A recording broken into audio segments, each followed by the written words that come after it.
Assalamualaikum warahmatullahi wabarakatuh. Bismillah, alhamdulillah, wassalatu wassalamu ala rasulillah wa ala alihi wa sahbihi ajma'in. Amma ba'du. Mahasiswi STDI Imam Syafi'i yang kami banggakan, pada kesempatan kali ini mari kita simak bersama presentasi dari teman-teman kita mahasiswi Ahwal Saksiyah Angkatan 2020 yang terdiri dari Marwa Akmalia Rizka, Rifka Ilma, Safana Aida, Alamanda Sofa Dinanti, Esra Salwa Wahyu Zarkasi, dan Rizkon Nafiah Danopa. Jika ada yang perlu didiskusikan, mari kita diskusikan bersama di forum pertemuan melalui aplikasi Zoom. Selamat menyimak, barakallahu fikunna. Assalamualaikum warahmatullahi wabarakatuh. Bismillahirrahmanirrahim. Assalamualaikum warahmatullahi wabarakatuh. Innal hamdalillah nahmaduhu wa nasta'inuhu wa nastaghfiruh wa na'udzu billahi min syururi anfusina wa sayyiati a'malina. May yahdihillahu fala mudilla lahu wa may yudlil fala hadiyalah. Amma ba'd. Saya Rifka Ilma Prasidani dari kelompok 8 yang beranggotakan Marwa Akmalia Rizka dan Safana Aida akan menjelaskan sedikit materi tentang demokrasi.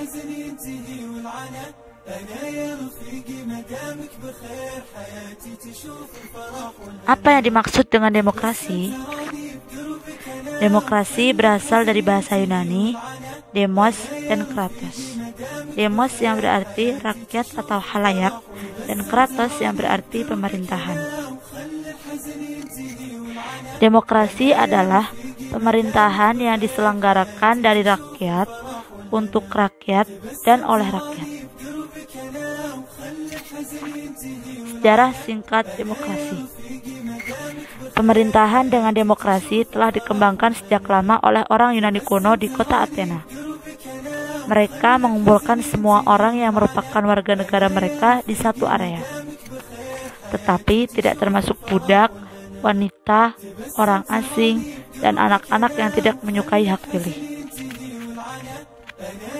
Majelis akan berbicara tentang jenis hukum apa yang diinginkan dan dipilih oleh warga negara. Dewan akan menyarankan undang-undang. Semua warga diizinkan di majelis.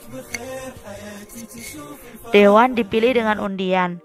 Para peserta di dewan akan berubah setiap tahun, dan jumlah orang di dewan paling banyak adalah 500 orang.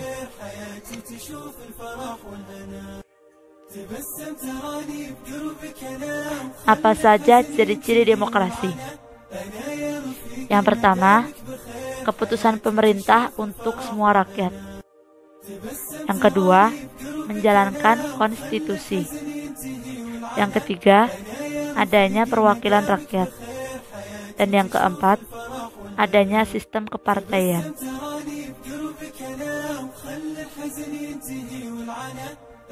Bentuk-bentuk demokrasi. Yang pertama, demokrasi perwakilan. Demokrasi perwakilan yaitu seluruh rakyat memilih perwakilan melalui pemilihan umum untuk menyampaikan pendapat dan mengambil keputusan bagi mereka. Demokrasi langsung yaitu suatu bentuk demokrasi di mana setiap rakyat memberikan suara atau pendapat dalam menentukan suatu keputusan.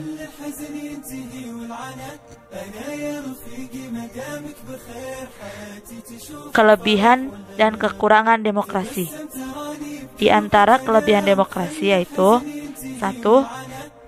Penerimaan akan suatu kekuasaan ditetapkan pada suatu kehendak dari rakyat. Yang kedua, adanya kesamaan hak. Yang ketiga, menghindari adanya monopoli kekuasaan di tangan penguasa. Adapun kekurangan demokrasi yaitu yang pertama, kepercayaan rakyat kepada penguasa sangat mudah untuk digoyahkan. Yang kedua, hak akan kerap dinilai tidak ada karena kesamaan hak.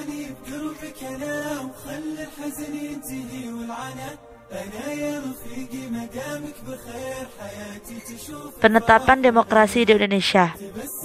Yang pertama, demokrasi parlementer. Yang kedua, demokrasi Pancasila era Orde Baru.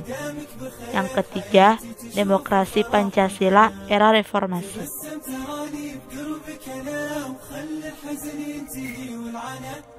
Penerapan demokrasi di Indonesia. Di dalam sistem demokrasi terdapat lembaga perwakilan rakyat yang berfungsi untuk menyampaikan aspirasi rakyat kepada pemerintah.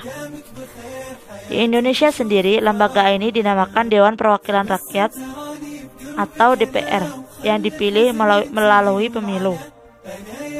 Dan kekuasaan dan kedaulatan rakyat yang diwakili oleh anggota dewan terpilih. Salah satu contoh demokrasi di Indonesia. Indonesia menyelenggarakan pemilu untuk memilih presiden dan wakil presiden secara langsung. Sekian dari kami. Jazakumullahu ahsanal jaza ala ihtimamikun. Wa barakallahu fikunna jami'a. Assalamualaikum warahmatullahi wabarakatuh. Bismillahirrahmanirrahim. Assalamualaikum warahmatullahi wabarakatuh. Presentasi demokrasi. Mata kuliah Pendidikan Kewarganegaraan. Dosen pembimbing Ustazah Nurul Budi Murtini, SSI MSI. Oleh kelompok 8. Anggota kelompok Alamanda Safadinanti, Ezra Salwa Wahyu Zarkashi, Rizkon Nafiah Danopa. Memasuki pembahasan pertama, yakni pengertian demokrasi. Secara etimologis, demokrasi berasal dari bahasa Yunani. Demos artinya rakyat, kratos artinya pemerintahan. Sedangkan dalam bahasa Inggris, demos dan kratos diserap menjadi demokrasi. Menurut Kamus Besar Bahasa Indonesia, demokrasi adalah istilah politik yang berarti pemerintahan rakyat.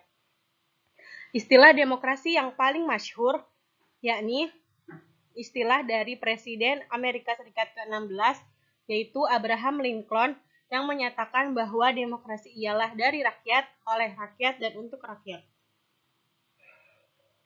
Pengertian lainnya ialah demokrasi adalah sebuah bentuk pemerintahan yang seluruh rakyatnya memiliki kesetaraan hak dalam keputusan yang dapat mempengaruhi kehidupan warga negara. Mungkin kita semua pernah melihat aksi unjuk rasa yang dilakukan oleh sekelompok, baik melihat secara langsung maupun di televisi. Sekelompok orang tersebut meluapkan aspirasinya mengenai permasalahan yang terjadi di suatu daerah, lembaga, atau bahkan pemerintahan. Dari yang kita telah lihat, unjuk rasa tersebut merupakan salah satu bentuk dari penerapan demokrasi. Jenis-jenis demokrasi di Indonesia. 1. Demokrasi langsung. Pada sistem demokrasi langsung, setiap rakyat memberikan aspirasinya melalui pendapat atau suara dalam menentukan sebuah keputusan. Biasanya, setiap rakyat mewakili dirinya sendiri dalam memilih kebijakan, sehingga secara langsung keadaan politik berada di tangan rakyat. Namun, sistem ini jarang diterapkan di era modern. Hal ini dikarenakan kepadatan penduduk serta kurangnya minat penduduk untuk mempelajari keseluruhan permasalahan politik di negara tersebut. 2. Demokrasi perwakilan. Dalam sistem demokrasi perwakilan, seluruh rakyat memberikan pendapatnya melalui pemilihan umum dalam memilih wakil rakyat. Setelah terpilih, wakil rakyat tersebut mengutarakan aspirasi rakyatnya dalam mengatasi permasalahan negara.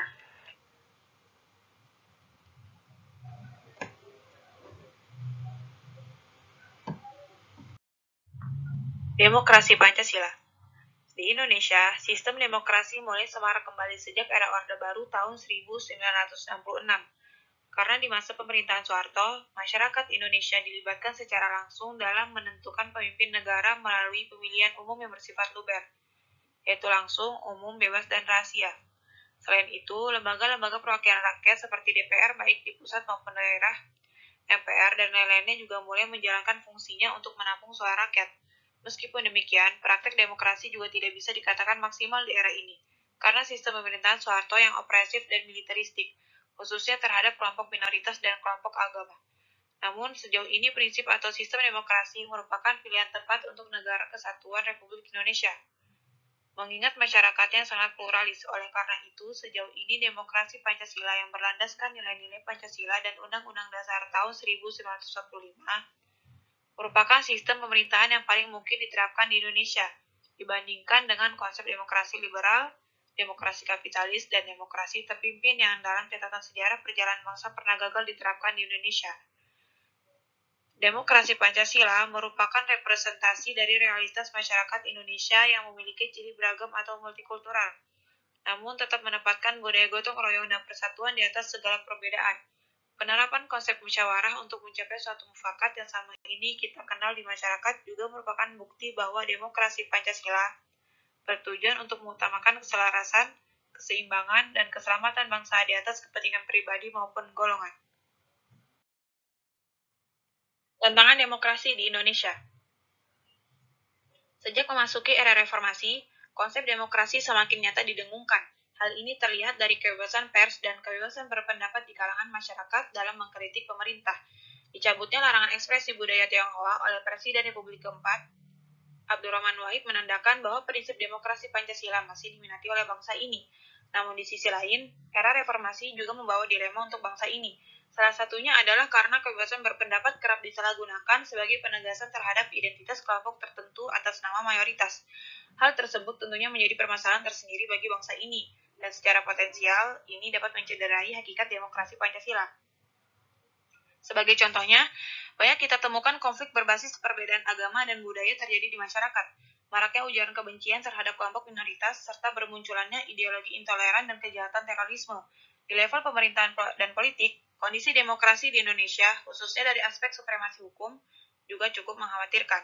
Salah satunya bisa kita soroti dari banyaknya tindakan pelanggaran hak asasi manusia, minimnya pelibatan aspirasi publik terhadap rancangan berbagai undang-undang seperti revisi UU KPK, kemudian RKUHP, dan keberadaan UU ITE yang menyulitkan pejuang hak asasi manusia. Beberapa penerbitan perpu yang tidak dilandaskan pada kajian yang objektif dan masih banyak lagi.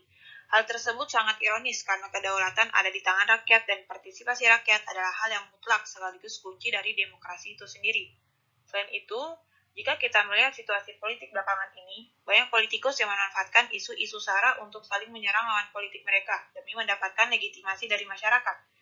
Oleh karena itu, beberapa contoh di atas berpotensi mencederai demokrasi Pancasila dan memecah belah persatuan dan kesatuan bangsa.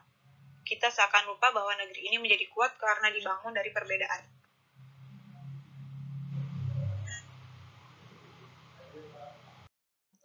Sekian presentasi yang dapat kami sampaikan. Mohon maaf atas segala kekurangan. Terima kasih atas perhatiannya. Wassalamualaikum warahmatullahi wabarakatuh.